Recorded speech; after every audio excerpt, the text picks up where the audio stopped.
Hi, Eric here with Northwest Adventure Overland. Today we're going to be removing the mud flaps and the running boards from our 4th Gen 4Runner. So I'm going to show you the before and the after looks real quick, and then I'm going to go into showing you what kind of tooling and everything that you're going to need to go ahead and remove them.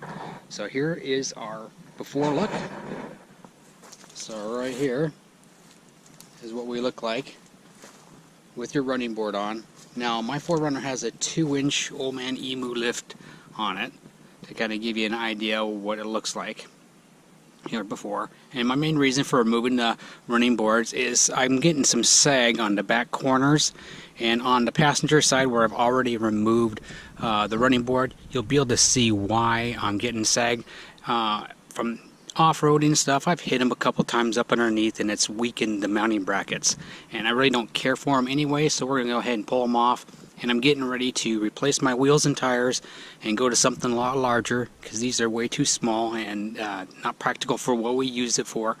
And I want to get a little bit more clearance between the tires and the inner part of the back part of the fender well. So let's go around the other side here and look at it real quick. So over here you have the after look, and you can see where we've already removed that mud flap. We have a little bit more clearance there. You get about a ½ inch more clearance from removing the mud flap. And it also opens up the back side here to where your cab mount is. And depending on your wheel size and what mods you're doing, you might have to do a body chop and do a little trimming back here depending on the size of tire that you're going with. But right now we're not going to worry about that until I get ready to upgrade, and then we'll see what we're going to do. But here is your running board after you removed it. You have a forward, a middle, and a back mounting position. And you also have this electrical hookup for the entry lights. And as you can see here, these holes here on this one here and back here, you can see how they've really worn from me getting damage on them from off-roading. You can see right there I've actually hit that one pretty good, and the standard holes aren't worn, so this sags quite a bit. So we're just going to get this stuff off, and it actually makes it look like I got a little bit more clearance while I do here underneath the doors, but makes it look a little bit higher. And remember, now that is just a 2-inch lift. I haven't done a body lift or anything like that yet.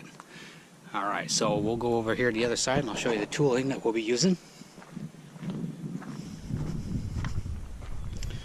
So if you have one, I highly recommend using an impact wrench. If you don't, you're going to need an extension or two to get into the tighter locations. A socket wrench. You'll need a 10mm and a 12mm socket. Possibly a pair of pliers or needle nose. If you have one, I would use a door panel removal tool. It helps quite a bit with the little plastic clips that are on your mud flaps. And then if you don't have one, a standard style flat tip screwdriver and a Phillips screwdriver. And then if you've got any kind of little dish to throw your fasteners in as you're removing them.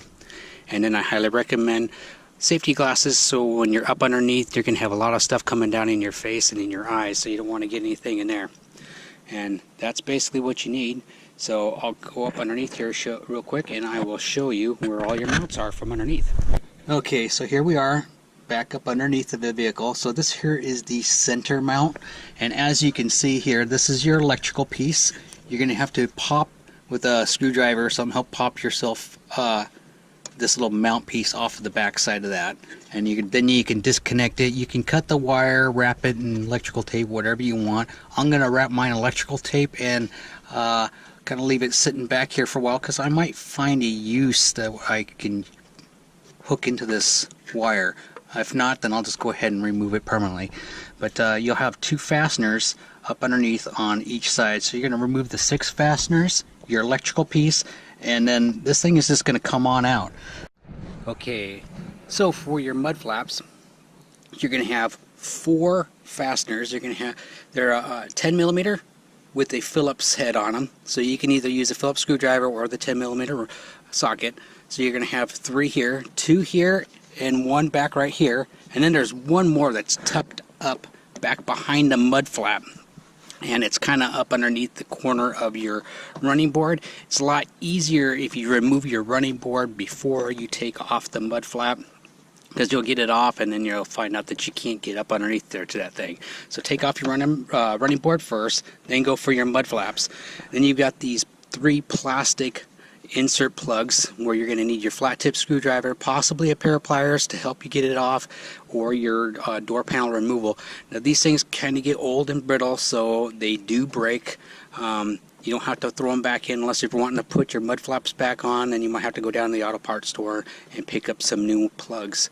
But I'm not planning on putting mine back on, so we're just going to go ahead and leave them off. Alright, so we're going to go ahead and start removing this stuff. Okay, so first we're going to start with removing this, disconnecting this electrical piece here. There we go. Almost got myself in the face there. It's a little tight. It's been in for quite a while, but it does come out.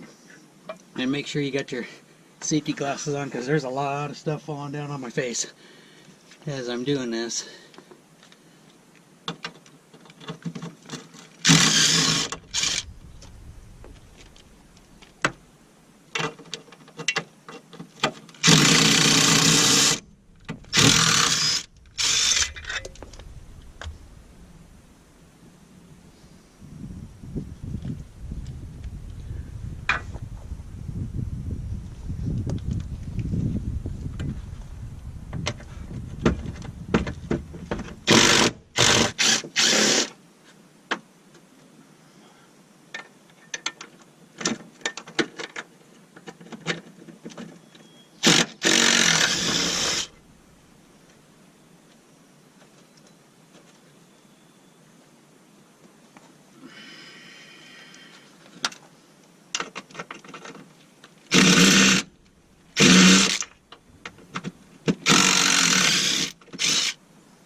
And the last one here.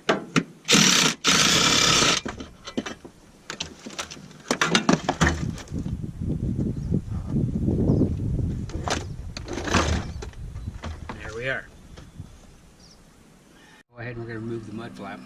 Now I'm putting on a 10mm socket, and I can't really use the impact wrench unless I took off the tire, so we're not going to mess with it. We're just going to use a little socket here with a ratchet.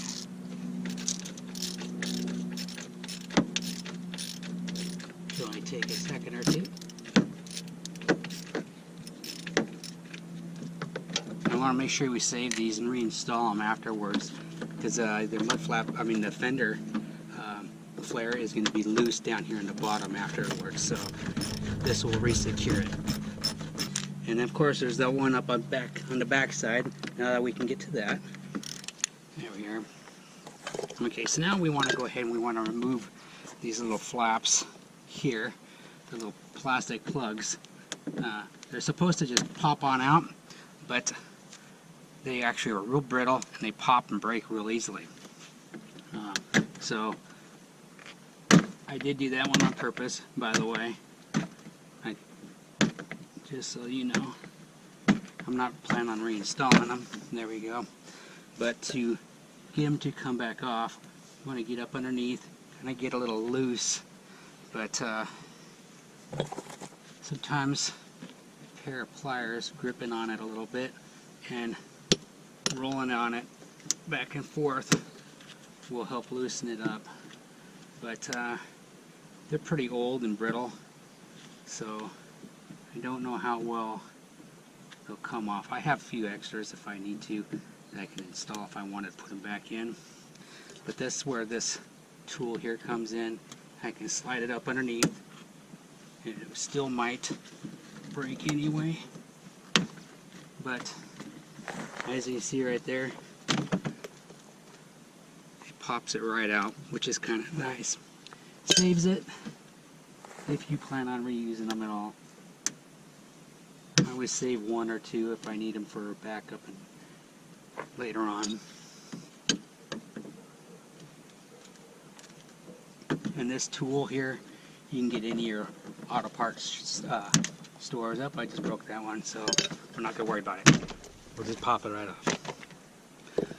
So there you go. That's off. So now we're gonna go and reinstall those fasteners, because as you can see, that gets pretty loose.